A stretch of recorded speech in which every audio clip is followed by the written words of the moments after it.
I have encountered many atheists who have stated that they have a lack of belief in God, and these individuals will go on to say that because this is the way they define the term atheism, or agnostic atheism, they do not have a burden of proof.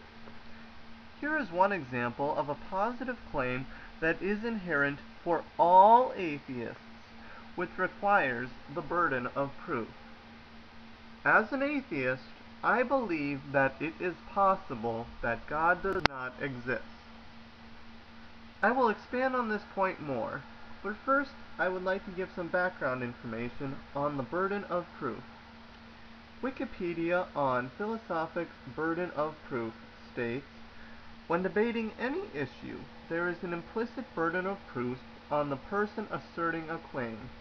An argument from ignorance, which is a logical fallacy, occurs when the lack of proof for a proposition is assumed to prove that the proposition is false. End quote. I talk about the philosophic burden of proof because the debate about God is different than a legal burden of proof and is arguably different than a scientific burden of proof. With the scientific burden of proof, we are talking about things that can naturally be measured and or observed with our senses. With God, we can't take out our hand and shake hands with him, and we can't take out a ruler and measure how tall he is. In all fairness, anyone of any religion or philosophy can argue as to who does and does not have the burden of proof.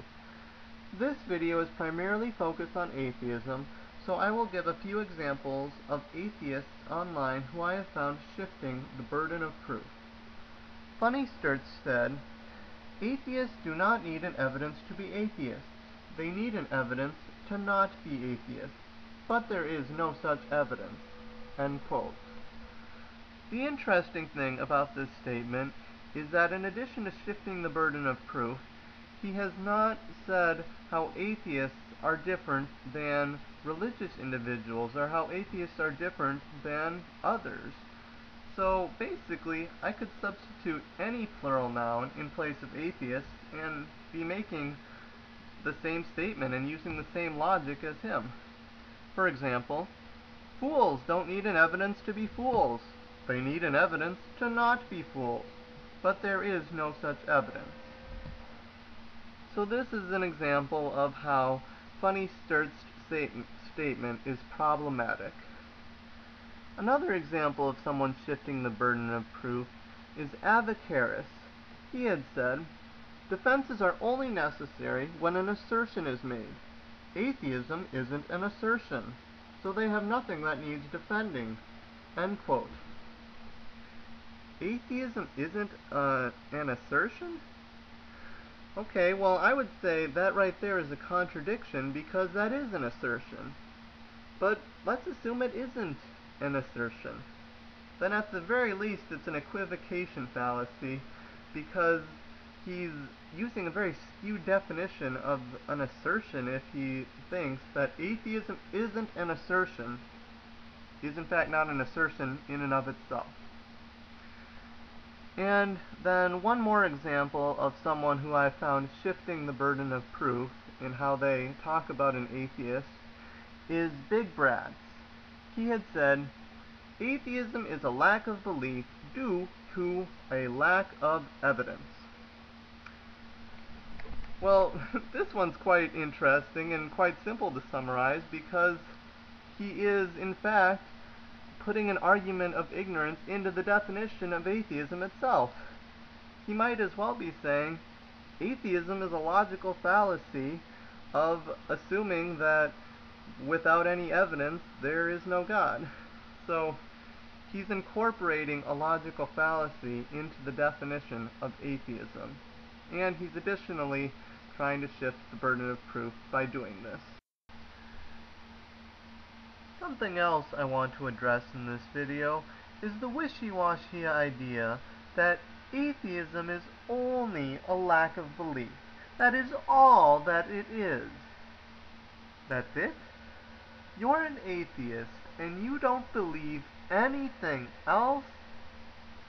I have found that that is not the case. Here are a few examples of grand statements that atheists have made. Gabriel Patriarchus said, "There is no objective morality." Ghodakar stated, "Evidence wins over reason."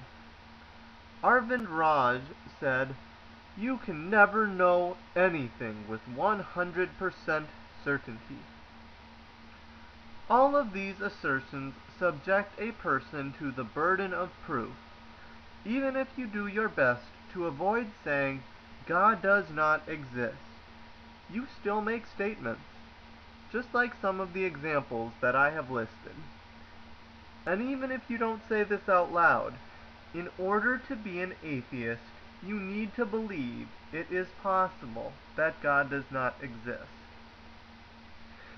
I would like to conclude by saying that when I state God exists, I have a burden of proof.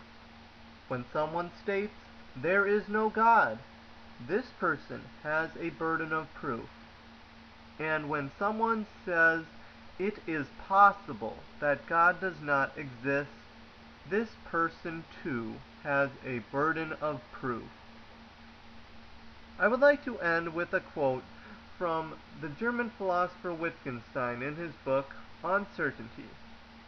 He asks, "Doesn't one need grounds for doubt?"